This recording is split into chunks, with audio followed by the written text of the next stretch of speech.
আমি ছোট ছিলাম, তখন আমার 11 বছর ছিল এবং ও আমাকে ফুসলিয়ে নিয়ে গিয়ে বিয়ে করছে। বর্তমানে আমার চলতেছে 13 বছর।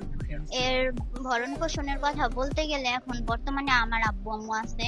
2 মাস রিলেশন করার পরে তখন ও আমাকে নিয়ে যায়, পালিয়ে নিয়ে গিয়ে একটা কাজের কাছে ঘরোয়া ভাবে বিয়ে করায়। এই বিয়েটা হয়েছে একটা লটারির মাধ্যমে। যখন আমরা কোর্টে যাওয়ার পরে এই কাবিনটা দেখাই, তখন সবাই বলে যে এটা তোর বিয়ে হয় নাই, এতটুকু বাচ্চার সাথে সবাই চিট করছে। বিদেশে আমার মা যখন ছিল, ও আমার মাকে হুমকি দিত যে তুই বাংলাদেশে আসলে তোরে মাইরা ফেলাবো। আমার আব্বু গাড়ি চালাইতো, রাস্তাঘাটে বলতো যে তুই যেইখানে যাবি তোরে যেইখানে পাবো ওইখানেই মাইরা ফালায়া থুয়া দিমু। তো ও আমাকে বলছে যে চলো, আমাদের দুজনের ফ্যামিলিতে একজনও মানবে না, তুমি আমার সাথে চলো, আমি তোমার নিয়ে যাই। তখন এইসবের পাশে ছিল ওর ভাই, ছিল ওর খালাতো ভাই, ছিল ওর বেস্ট ফ্রেন্ড ছিল বিপ্লব, এবং অয়ও ছিল। ওর আরো 2-3টা ফ্রেন্ড ছিল। সবাই মিলে আমারে নিয়ে গেল কেরানীগঞ্জ এক জায়গায়।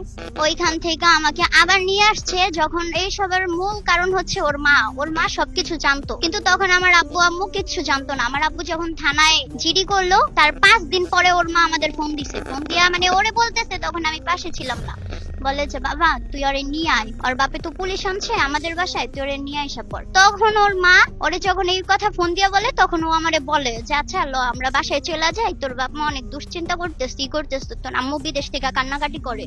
তারপরে সে নেও আমাকে নিয়ে